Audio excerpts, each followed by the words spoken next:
வணக்கம். நான் வெற்றிநிச்சயம் டியூஷன் சென்டர்லேருந்து வெங்கடேஷ் பேசுகிறேன். நாளைக்கு நடக்க போகிற 11ஆம் வகுப்பு பொதுத் தேர்வுக்கு தமிழ் எக்ஸாம் நடக்க போகுது. ஸோ அதுக்கு வந்துட்டு ஒரு லாஸ்ட் டைம் ரிவிஷன் கொடுக்கலாம் அப்படின்னு சொல்லிட்டு ஒரு பிளான் பண்ணி நேரே பேசின விஷயம் தான். ஸோ இந்த வீடியோவாவது நீங்கள் பார்த்துட்டு போனீங்க அப்படின்னா நாளைக்கு எழுத போகிற எக்ஸாம்ஸில் ஒரு கிளியர் கட்டான ஒரு தெளிவான ஒரு ஃபோக்கஸோடு நீங்கள் எழுதுவீங்க. நிறைய ஐடியாஸ் இருக்கும், நிறைய மெத்தடாலஜி இருக்கும், நிறையா விஷயங்கள் நாங்கள் சொல்ல போகிறோம். இந்த வீடியோவை கண்டிப்பாக பாருங்கள், ரொம்ப யூஸ்ஃபுல்லாக இருக்கும். லாஸ்ட் டைம் நடந்த 2024 நடந்த பப்ளிக் கொஷினை பேஸ் பண்ணி தான் இந்த வீடியோ இருக்கும். ஸோ இந்த பேட்டர்னில் தான் எக்ஸாம்ஸ் நாளைக்கு உங்களுக்கு வரப்போகுது. இதில் வந்து பார்த்திங்க அப்படின்னா பகுதி 1, பகுதி 2, பகுதி 3, பகுதி 4, பகுதி 5 அப்படின்னு சொல்லிட்டு சரியா, பகுதி 4 அப்படின்னு சொல்லிட்டு 4 பகுதி இருக்குது. இதில் நிறைய பிரிவுகள் இருக்குது. நீங்கள் ஜென்ரலாக பார்த்தீங்க அப்படின்னா நீங்கள் படிக்கும்போதே இந்த மார்க்குக்கு நம்ம இந்த கொஷினுக்கு எவ்வளோ நேரம் படிக்கணும் அப்படிங்கிற அந்த டைம் மேனேஜ்மெண்ட்டை வச்சு தான் நீங்கள் படிக்கணும். ஸோ இதெல்லாம் நான் முன்னாடியே சொல்லியிருக்கேன். லாஸ்ட் டைமாக நீங்கள் இதுக்கப்புறம் எடுத்துகிட்டு போகிற இந்த ரிவிஷன் இன்னும் கரெக்டாக உங்களுக்கு பார்த்திங்க அப்படின்னா ஒரு 12 hours இருக்குது. இந்த 12 hours நீங்கள் எப்படி யூட்டிலைஸ் பண்ணுறீங்க, எப்படி நீங்கள் வந்துட்டு நல்லபடியாக நீங்கள் வந்துட்டு ரிவிஷன் பண்ணுறீங்க அப்படிங்கிறதெல்லாம் ரொம்ப ரொம்ப முக்கியம். சரிங்களா? இதில் வந்துட்டு பார்த்திங்க அப்படின்னா பகுதி 1 வந்துட்டு 14 out of 14 வாங்குறதுக்கான வாய்ப்புகள் அதிகமாக இருக்குது. 14 கொஷின்ஸ் இருக்கும். இந்த 14 ஒன் வேர்டுமே பார்த்திங்கன்னா அப்ஜெக்டிவ் டைப்பில் இருக்கும். இந்த அப்ஜெக்டிவ் டைப்பில் சரியான விடை தேர்ந்தெடு அப்படிங்கிற மாதிரி தான் இருக்கும். 7 வந்து பார்த்திங்கன்னா செய்யுள் உரைநடையிலேருந்து வந்துடும். மீதி 7 கொஷின் பார்த்திங்கன்னா உங்களுக்கு வந்து எப்படி வரும் அப்படின்னா இலக்கணத்தை பேஸ் பண்ணி வரும். இலக்கணம்ங்கிறது நம்மளுடைய தமிழ் எக்ஸாமை பொறுத்த வரைக்கும், இங்கிலீஷ் எக்ஸாமை பொறுத்த வரைக்கும் 50-50 கொஷின்ஸ். ஸோ கிராமர் பார்ட் வந்துட்டு ரொம்ப இம்பார்ட்டன்ஸ் அப்படிங்கிறது நேற்று நடந்த 12th பப்ளிக் எக்ஸாம்ஸ்லேயுமே அதை நம்ம ஒரு எக்ஸாம்பிளாக சொல்லலாம். சரியா? திரும்ப சொல்லிட்டு இருக்க விஷயம், கிராமர் பார்ட்டை நல்லா பார்த்துக்குங்க. ரொம்ப சிம்பிள் கிராமருங்கிறது. ஸோ நீங்கள் ரிவிஷன் பண்ணும்போது நாளைக்கு போகிற எக்ஸாம்ஸில் கிராமர் பார்ட்டு முக்கியங்கிறதுனால இருக்க போகிற அந்த 12 hours கிராமருக்கு பாதி, நீங்கள் செய்யுள் உரைநடைக்கு பாதி அப்படிங்கிற மாதிரி தான் நீங்கள் பிரித்து அதை ரிவைஸ் பண்ணணும் அப்படின்னு சொல்கிறேன். இந்த இடத்துல 14 out of 14 அதை பார்த்துக்கணும். அதுக்கப்புறம் பகுதி 2 பிரிவு 1 பார்த்திங்க அப்படின்னா எப்படி இருக்கும் அப்படின்னா ஃபஸ்ட்டு ஏதாவது ஒரு குறள் கொடுத்துட்டு அடிக்கோடிட்டு தொடர் குறிப்பிடுவது என்ன அப்படின்னு சொல்லுவாங்க. இந்த இடத்துல வளருங்காவில் முகில் தொகை ஏறும் பொன் மாடம் எங்கும் அகிர்புகை நாரும் அப்படிங்கிற மாதிரி சொல்கிறாங்க. இதில் பார்த்தோம் அப்படின்னா காவில் முகில் தொகை ஏறும், அதில் ஒரு சின்ன அண்டர்லைன் கொடுத்து இந்த வார்த்தை வந்து எதை பேஸ் பண்ணி எதை மீன் பண்ணுது, இதுக்கான அர்த்தம் என்ன அப்படின்னு சொல்லுவோம். ஸோ அதுக்கான அர்த்தத்தை நீங்கள் எழுதணும். இயல் 2 இருக்குது. படைக்கு பாதுகாப்பாக இருப்பவை எதுன்னு சொல்கிறாங்க. இதெல்லாம் பார்த்திங்க அப்படின்னா இயல் 5 இருக்குது. ஸோ கொஸ்டின் ஆன்சர்ஸ் ரொம்ப முக்கியம். அகநானூறு எத்தனை பிரிவுகளை கொண்டது அப்படின்னு சொல்கிறாங்க. இது புக்கிங் கொஷின்ஸு. அகநானூறு எத்தனை பிரிவுகளை கொண்டது சொல்லுங்கள். 3 பிரிவுகளை கொண்டது. அகநானூறு எத்தனை பிரிவுகளை கொண்டது? 3 என்னென்ன? கலிச்சி யானை நிறை, மணிமிடை கோலம், நித்தில கோவை. கலிச்சி யானை நிறை, மணிமிடை பவளம், நித்தில கோவை. கலிச்சி யானை நிறை, மணிமிடை பவளம், நித்தில கோவை என்று 3 பிரிவுகளை கொண்டது. அதுதான் இதுக்கான ஆன்சர். ஒழுக்கமும் பொறையும் உனைப்போல் யாருக்குள் இவ்வடி எதனை குறிப்பிடுகிறது அப்படிங்கிற மாதிரி இருக்குது. ஸோ இந்த இயல் 8 இருக்குது. பிரிவு 2 பார்த்திங்க அப்படின்னா ஒரு 2 marks 2 எழுத சொல்லியிருக்காங்க. இது எல்லாமே பார்த்திங்கன்னா மறுபடியும் கிராமர் தான். பேச்சு மொழி எழுத்து மொழியை காட்டிலும் உணர்ச்சி வெளிப்பாட்டு சக்தி மிக்கது ஏன்? இந்த கொஷின்ஸு நாளைக்கு வரதுக்கு அதிக வாய்ப்பு இருக்குது. ஏன்னா இது ரிப்பீட்டட் கொஷின்ஸு. நம்ம கொடுத்துருக்க எல்லாத்துலேயுமே இது முக்கியமான ரிப்பீட்டட் கொஷின்ஸாக இருக்குது. தட்சிணமேரு பார்த்துக்கோங்க. தட்சிணமேரு குறிப்புரைய சங்க காலத்தில் தமிழ் மொழியின் நிலை பற்றி ராஜமாணிக்கனார் கூற்றியாது. இது எல்லாமே நீங்கள் பார்த்துக்கணும். அப்புறம் பிரிவு 3 வந்து பார்த்திங்க அப்படின்னா மொழிக்கு இறுதியில் வரும் எழுத்துக்கள் எத்தனை சொல்லுங்கள். மொழிக்கு இறுதியில் வரும் எழுத்துக்கள் எத்தனை? 24. ஏதேனும் ஒன்றுக்கு பகுபத உறுப்பிலக்கணம் பார்த்துக்கணும். புணர்ச்சி விதி பார்த்துக்கணும். வல்லினம் மிகுமிடம் மிகாமிடம். இப்போ நான் சொல்கிற விஷயங்களை ரிவைஸ் பண்ணிட்டு போங்க. பகுபத உறுப்பிலக்கணம், புணர்ச்சி விதி, அதுக்கப்புறம் என்ன வல்லினம் மிகுமிடம் மிகா இடம், அதுக்கப்புறம் இலக்கண குறிப்பு தருகன்னு ஒரு பார்ட் இருக்குது. பெயரச்சம்னா என்ன, வினையச்சம்னா என்ன, வினை முற்றுனா என்ன, வினை ஆளனையும் பெயர்னா என்ன, அன்மொழி தொகைனா என்ன. அதுக்கப்புறம் பார்த்திங்கன்னா அசை இருக்குல்ல, அசை இல்லை, அணி இலக்கணம் இருக்கா? அணி இலக்கணம் கண்டிப்பாக பார்த்துட்டு போங்க. அணி இலக்கணம். ஸோ இந்த மாதிரி பார்ட்டை கண்டிப்பாக நீங்கள் பார்த்துட்டு போகணும், மிஸ் பண்ணவே கூடாது. நாளைக்கு கிராமர் போர்ஷன்ஸில் வரதை நிச்சயமாக நீங்கள் எல்லாம் அட்டன் பண்ணுற மாதிரி இருக்கும். மனப்பாட பகுதி நல்லா பார்த்துக்குங்க. இந்நேரம் 8 இயர்லையுமே உள்ள மனப்பாட பகுதி தரவாக இருக்கீங்களா? திருக்குறளில் தரவாக இருக்கீங்களா? இதெல்லாம் நீங்கள் தரவாக இருந்தால் மட்டும்தான் நாளைக்கு போய் எக்ஸாம்ஸை ஈஸியாக ஹேண்டில் பண்ண முடியும். இதுக்கப்புறம் எந்த ஒரு ஸ்டூடெண்ட்டும் புதுசாக எடுத்து படிக்காதீங்க. ஏன்னா நம்மளோட பிரெயினுங்கிறது ஒரு மெக்கானிசம் தான். புதுசாக எடுத்து படிக்கும்போது அது ரொம்ப ஷார்ட் டைம் மெமரி தான். நீங்கள் இவ்வளோ நாளாக என்ன படிச்சிருக்கீங்களோ அதை மட்டும் பர்ஃபெக்டாக ரிவைஸ் பண்ணிட்டு போங்க. அதை மட்டும் பர்ஃபெக்டாக ரிவைஸ் பண்ணிட்டு போங்க. ரிவிஷன் அப்படிங்கிறது என்ன அப்படின்னா படித்ததை திரும்பி பார்க்குறது தான் ரிவிஷன். இதில் மறுபடியும் புதுசாக படிச்சிங்கன்னா ஒர்க் அவுட் ஆகாது. ஸோ இதெல்லாம் எக்ஸ்பீரியன்ஸோடு வச்சு நாங்கள் பேசிகிட்டு இருக்கோம். அதுக்கப்புறம் பகுதி 3 சொல்லை பிரித்தும் சேர்த்தும் தொடரமைக்கவும்லாம் இருக்குது. கலவை தொடராக மாற்ற சொல்லியிருக்காங்க. திருத்த குறியீடுகளின் வகைகளை கேட்டிருக்காங்க. பகுதி 3ல் நல்லா பார்க்கணும். அந்த 4 மார்க் கொஸ்டின்ஸு 2 கேட்பாங்க. மொத்தம் 4 கொடுத்து 2 கேட்பாங்க. ஈஸியாக தான் இருக்கும். சரியா? அல்லதுன்னு இருக்காது, எதை வேணால் நீங்கள் எடுத்து எழுதலாம். அல்லதுன்னு இருக்காது, எதை வேணால் எடுத்து எழுதலாம். இந்த 4 மார்க் கொஸ்டின்ஸை நூல் ஒன்றின் முகவரியில் இடம்பெற வேண்டுவனவாக நன்னூல் எவற்றை குறிப்பிடுகிறது? உயர்தமிழை உயரென்று போற்றுமீன்கள் இடம் சுட்டி பொருள் விளக்குக. அதனை நாச்சற்றி விளக்கு மேல் வராமுன் நல்வினை மேற்சற்றி செய்யப்படும். அந்த அழகீட்டு வாய்ப்பாடு வாய்க்காலின் சிறப்புகளாக மனோன்மணியம் சொல்கிறது. இதெல்லாம் கொஞ்சம் இம்பார்ட்டன்ட் கொஸ்டின்ஸு பார்த்துக்கோங்க. போன வருஷம் பப்ளிக்கில் கேட்டிருக்காங்கங்கிறதுக்காக ஒரு ரிவைஸ் பண்ணிகிட்ருக்கோம். பிரிவு 2ல் பார்க்கணும். அதே மாதிரி 4 மார்க்கு 2 கேட்டிருக்காங்க. சரியா? இது பார்த்திங்க அப்படின்னா ஜென்ரலாகவே நம்மளாக எழுதுகிற மாதிரி தான் இருக்கும். 5 வேளாண்மை மந்திரங்கள் ஆனந்தரங்கரின் வருணை திறனுக்கு ஒரு எடுத்துக்காட்டு தருக. தமிழ் இலக்கியங்களில் கல்வி குறித்து நீங்கள் அறிந்த செய்திகளை அட்டவணைப்படுத்துக. இதெல்லாம் ஜென்ரலாக நீங்கள் எந்த அளவுக்கு நீங்கள் அந்த பாடத்தை புரிஞ்சு வச்சுருக்கீங்க, அந்த பாடத்தை புரிஞ்சு வச்சுக்கிட்டு எந்த அளவுக்கு நீங்களாக ஓன் வேர்ட்ஸ் பயன்படுத்தி எழுதுறீங்கிறது தான் இந்த போர்ஷன். இந்த 2-4 மார்க்கும்.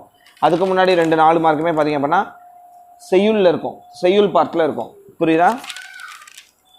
அதெல்லாம் நம்ம ஓன் வேர்ட்ஸ் க்ரியேட் பண்ண முடியாது. என்ன கொடுத்துருக்காங்களோ கண்டென்ட் அதுதான். அதுக்கப்புறம் எவையேனும் 3க்கு மட்டும் இடைத்திருக்கன் இருக்குது. சரியா? அதெல்லாம் பார்த்துக்குங்க.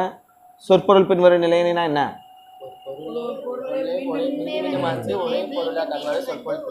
செய்யுளில் ஒரு சொல் மீண்டும் மீண்டும் வந்து ஒரே பொருளை தருவது சொற்பொருள் பின்வரும் நிலையணை. சொல்லுங்க. ஒரு செய்யுளில் ஒரு சொல் மீண்டும் மீண்டும் வந்து ஒரே பொருளை தருவது சொற்பொருள் பின்வரும் நிலையணை. சொற்பொருள் பின்வரு இந்த இடத்துல சொற்பொருள் பின்வரும் நிலையணி. ஓகேவா? அப்படின்னு கொடுத்துருப்பாங்க. நீங்கள் ஏதாவது ஒரு எக்ஸாம்பிள் போட்டுக்க வேண்டியதான். எப்பொருள் யார் யார் வாய் கைப்பெறும், அப்பொருள் மெய்ப்பொருள் காண்பது அறிவு. உங்கள் ஸ்கூல் புக்கில் என்ன இருக்குது? வினைவழியும் தன்வழியும் ஆற்றான் வழியும் துணை வழியும் தூக்கி செயல். இதில் அந்த வழி அப்படிங்கிறது தான் திரும்ப திரும்ப என்ன பொருளை கொடுக்குறது? வழி அப்படிங்கிறது வலிமை அப்படிங்கிற ஒரு பொருளை கொடுக்குது. வலிங்கிறது இரவென்னும் ஏமாப்பில் தோணி கரவென்னும் பார்த்தாக்கு பக்கு விடும் அப்படின்னு சொல்கிறாங்க. இக்குறட்பாவில் பின்வரும் பயின்று வரும் அணி அப்படின்னு சொல்கிறாங்க. சரியா? என்ன அணி பயின்று வருது? இரவென்னும் ஏமாப்பில் தோணி கரவென்னும் பார்த்தாக்கும் பக்கு விடும். சரியா? இதில் என்ன அணி பயின்று வருது அப்படின்னா உருவக அணி. என்ன அணி பயின்று வருது? சரியா? ஏன் அப்படின்னா இந்த இடத்துல போல போன்றெல்லாம் ஓமை அணி. சரியா? உருவகம்ங்கிறது எப்படி வரும் அப்படின்னா, சரியா, ஒரு ஓமையவே உருவகமாக மாற்றுறது. ஒரு ஓமையவே சரியா? இயற்கை பொருள் ஜென்ரலாக இதில் பின்னாடி வரும். இயற்கை பொருள் ஓமை அப்படிங்கிறது என்ன பண்ணால் தாமரை போன்ற பாதம், நிலவு போன்ற முகம். இதில் தாமரை நிலவுங்கிறதுலாம் இயற்கை பொருள், அதெல்லாம் முன்னாடி வரும் ஓமை அணியில். உருவகமில் பாதமே தாமரை ஆன மாதிரி, பாதமே பாதத்தாமரை முக நிலா அப்படிங்கிற மாதிரி வரும். அதை பார்க்கும்போதே நம்மளால் புரிஞ்சுக்க முடியும் இது ஓமையா உருவகமா அப்படின்னு சொல்லிட்டு. இலக்கிய நயம் பாராட்டுக. சொல்லுங்கள், எப்படி எழுதுவீங்க? எடுத்த உடனே மைய கருத்து போட்டுருவீங்களா? கரெக்டாக சொல்லுங்கள். இந்த இடத்துல பாருங்க, இலக்கிய நயம் பாராட்டுக மைய கருத்துடன் 3 நயங்களை எழுதுங்கன்னு சொல்லியிருக்காங்க. அவங்க 3 கேட்டால் 3 எழுதுங்க, எதுவுமே கேட்கலன்னா 5 எழுதுங்க, எதுவுமே கேட்கலன்னா எடுத்த உடனே ஃபர்ஸ்ட் திரண்ட கருத்து, மைய கருத்து, மோனை, எதுகை, ஏய்பு, சந்தனயம், அணி, சுவை, தலைப்பு, இதில் ஃபில்டர் பண்ணி ஒரு 5 எடுத்து எழுதுங்க, அவ்வளோதான். ஓகேவா? பழமொழியை வாழ்க்கை நிகழ்வுகளோடு தொடர்பு படுத்தி எழுதுக. சிறுதுருவும் பல்குத்த உதவும். வினை விதைத்தவன் வினையே இருப்பான், திணை விதைத்தவன் திணையாக இருப்பான். சரியா? இந்த மாதிரி பழமொழிகள் கொடுத்துருப்பாங்க. இதை என்ன பண்ணணும், அந்த பழமொழிக்கான விளக்கத்தை சொல்லிட்டு ஒரு வாழ்க்கை நிகழ்வுகளை ஒரு ஃபேமிலிக்குள்ளே நடக்கிற மாதிரியோ, ஒரு நண்பர்களுக்குள்ளே நடக்கிற மாதிரியோ, இல்லை ஒரு அரசபையில் நடக்கிற மாதிரியோ, இல்லை ஒரு நாட்டுக்குள்ளே நடக்கிற மாதிரியோ ஒரு எக்ஸாம்பிளாக வச்சு எழுதணும். ஓகேவா? அதுக்கப்புறம் தாய் என்ற வேர் சொல்லை வினைமுற்று வினையச்சம் பெயரச்சம் வினையாளனின் பெயராக மாற்றி தொடரமைக்குக. நல்லா பாருங்கள், இந்த தா அப்படிங்கிற வேர்ச்சொல் சரியா, இதை வினைமுற்றா மாற்றிங்க அப்படின்னா தந்தான். வினைமுற்றா மாற்றினீங்கன்னா வினையச்சமாக மாற்றினீங்கன்னா தந்து. சரியா? பெயரச்சமாக மாற்றினீங்க அப்படின்னா தந்த. வினையாளனையும் பெயராக மாற்றணும்னா தந்தவர். ஓகேவா? இதெல்லாம் என்ன பண்ண போகிறீங்க அப்படின்னா ஒரு ஸ்டேட்மெண்ட்டை போட்டு, சரியா, ஸ்டேட்மெண்ட்டோட வச்சு எழுதணும். தமிழாக்கம். All the glitters is not gold. மின்னுவதெல்லாம் self help is the best help. Tit for tat. Prevention is better than cure. ஆபத்து வரும் முன்னே வருமுன் காப்பது சிறந்தது. வருமுன் காப்பது வருமுன் காப்பது அதான் prevention is better than cure. ஓகேவா? அடுத்து பார்த்துருங்க பகுதி 4. சரியா? இந்த பகுதி 4ல் பார்த்தீங்க அப்படின்னா 3 6 மார்க்ஸ்க்கு இருக்குது. 3 6 மதிப்பெண்கள் வினா மொத்தம் 3 இருக்கும். அல்லதில் வரும். ஸோ நீங்கள் எப்படியா இருந்தாலும் இதை நீங்கள் ஃபேஸ் பண்ணிடலாம். தெளிவாக இதுக்கு நீங்கள் படிச்சிருக்க வேண்டியது நிச்சயமாக திருக்குறளோட திருக்குறள் எந்த பொசிஷனில் இருக்கோ அதோடைய பிக் கொஷின் நிச்சயமாக ஒன்று வரும். திருக்குறளில் உள்ள பிக் கொஷினை நிச்சயமாக வரும். அதுதான் உங்களுக்கு நம்ம கொடுக்குற ஒரு ஹிண்ட்டு. திருக்குறளில் உள்ள பிக் கொஷின் நிச்சயமாக வரும். அதுக்கப்புறம் துணைப்பாடத்துலையோ உரைநடையிலையோ செய்யுள்ளையோ கண்டிப்பாக பிக் கொஷின்ஸ் அடுத்தடுத்து கேட்டுகிட்டே தான் இருப்பாங்க. போன வருஷம் என்ன கேட்டிருக்காங்க? நடராஜன் தனிமொழிகளிலிருந்து நீங்கள் அறியும் கருத்துக்கள். எந்த பாடம் இது? இயல் 8 செய்யுள். நீங்கள் மொழியை வெளிப்படுத்தும் நிலையில் பேச்சு மொழியும் எழுத்து மொழியையும் எவ்வாறு உணர்கிறீர்கள் என்பதை விவரிக்கவும். இயல் 1லேயே இருக்குது. ஓகேவா? காலமறிதல் என்னும் அதிகாரத்தில் வள்ளுவர் கூறும் கருத்து இயல் 3ல் இருக்குது. காலமறிதல் என்னும் அதிகாரத்தில் வள்ளுவர் கூறும் கருத்து யானை டாக்டர் குறும்பு தினம் வெளிப்படுத்தும் கருத்து இயல் 2ல் இருக்குது. சிம்பொனி தமிழரும் ஆஸ்கார் தமிழரும் இசை தமிழரும் ஆற்றிய பணிகள் இயல் 6 செகண்டில் இருக்குது. சிற்றாரும் வரப்படுத்த அந்த பாடல் சொல்லுங்கள்.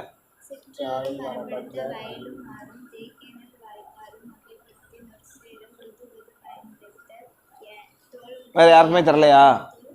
ஏன் படிக்கலையா? நாளைக்கு எக்ஸாம் வச்சுட்டு படிக்கலைன்னா என்ன அர்த்தம்? இவ்வளோ நாளாக என்ன பண்ணீங்க? மனப்பாட பகுதி எல்லாத்துக்குமே படிச்சுட்டு தானே போயிருக்கணும்னு சொல்லியிருக்கேன். எக்ஸாம் வச்சுட்டு படிக்கலைன்னா என்ன அர்த்தம்? நாளைக்கு இந்த கொஷின் வருதுப்பா, இதில் ஆப்ஷன் இருக்கா உனக்கு? மனப்பாட பகுதியில் ஆப்ஷனே இருக்காது. அவங்க ஒன்று கொடுப்பாங்க, அதை நீ எழுத தயாராக இருக்கணும். அதே மாதிரி ஒரு குறள் கொடுப்பாங்க, அதை எழுத தயாராக இருக்கணும். ஆப்ஷன்லாம் இருக்காது. நாளைக்கு இந்த கொஷின் வருது, என்ன பண்ணுவீங்க? நான் வேறு சொல்லிட்டேன் வீடியோவில், இதுக்கு மேலே புதுசாக படிக்கக்கூடாதுன்னு. புதுசாக படித்தாலும் உனக்கு நிற்காதுன்னு சொல்லிட்டேன். ஒரு வருஷமாக படிக்காத மனப்பாட பகுதியை நாளைக்கு எப்படி படித்து எழுத போகிறீங்க? கடவுள் தான். சரி, உலக என முடியும் குறள் சொல்லுங்கள்.